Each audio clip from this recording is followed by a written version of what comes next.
Assalamualaikum warahmatullahi wabarakatuh. Perkenalkan, nama saya Firmansyah Surya Putra dari kelas 11 TKJ 3. Saya akan menjelaskan apa yang membedakan negara demokrasi dan negara otoriter.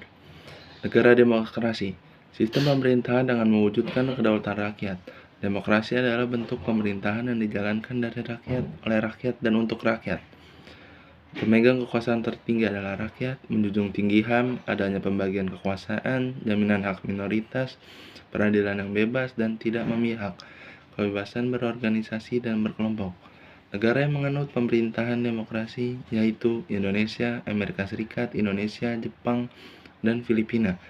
Negara otoriter merupakan negara yang bentuk kekuasaannya terpusat dan tidak melihat kebebasan individu lainnya. Artinya, pemerintahan dikendalikan secara terpusat, tidak ada kebebasan untuk membentuk suatu kelompok, organisasi, atau parpol, tidak ada jaminan HAM, tidak ada jaminan kebebasan sipil atau minoritas. Semua keputusan politik ditentukan oleh satu pihak. Kekuatan politik seakan tidak terbatas. Negara yang menganut pemerintahan otoriter adalah Korea Utara, Suriah, Tajikistan, Jerman, Kongo, dan Kamboja. Nomor 2. Identifikasi klasifikasi demokrasi di Indonesia. Sejak merdeka tahun 1945, Indonesia telah beberapa kali mengganti model demokrasi.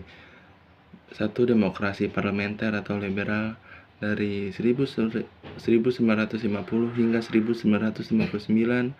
2. Demokrasi terpimpin dari 1959 hingga 1966. 3. Demokrasi Pancasila dari 1966 hingga 1998. 4. Reformasi dari 1998 hingga kini. 1. Demokrasi parlementer atau liberal dari 1950 hingga 1959. Parlemen memegang kekuasaan politik sangat besar. Sistem multipartai, parlemen terdiri dari wakil-wakil partai yang berasal dari beragam aliran atau ideologi. Pengawasan yang ketat dari parlemen menyebabkan akuntabilitas pejabat negara sangat tinggi. Kabinet pemerintahan koalisi tidak stabil dan kerap berganti.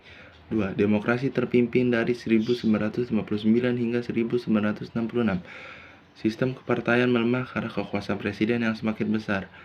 Peran kontrol DPR gotong royong, DPR GR melemah. Pemilu tidak terselenggara. Upaya konsolidasi kekuasaan politik dengan cara pembentukan kabinet gotong royong yang mewakili semua fraksi dan partai.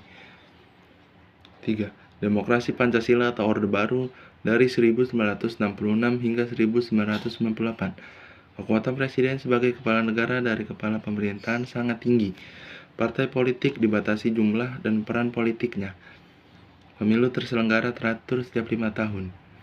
Tidak ada pergantian kekuasaan politik. Soeharto berkuasa selama 5 periode pemilu. 4. Demokrasi transisi atau reformasi dari 1998 hingga kini.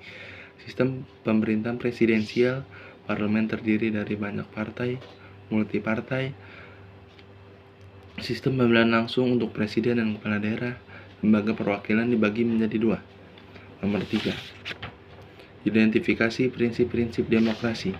Prinsip demokrasi dan prasyarat dari berdirinya negara. Demokrasi telah terakomodasi dalam Konstitusi Negara Kesatuan Republik Indonesia.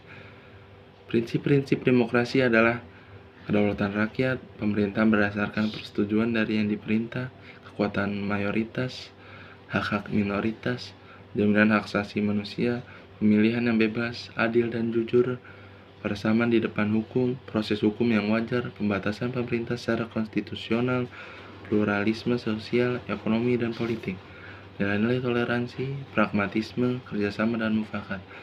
Mungkin sekian dari saya. Wassalamualaikum warahmatullahi wabarakatuh.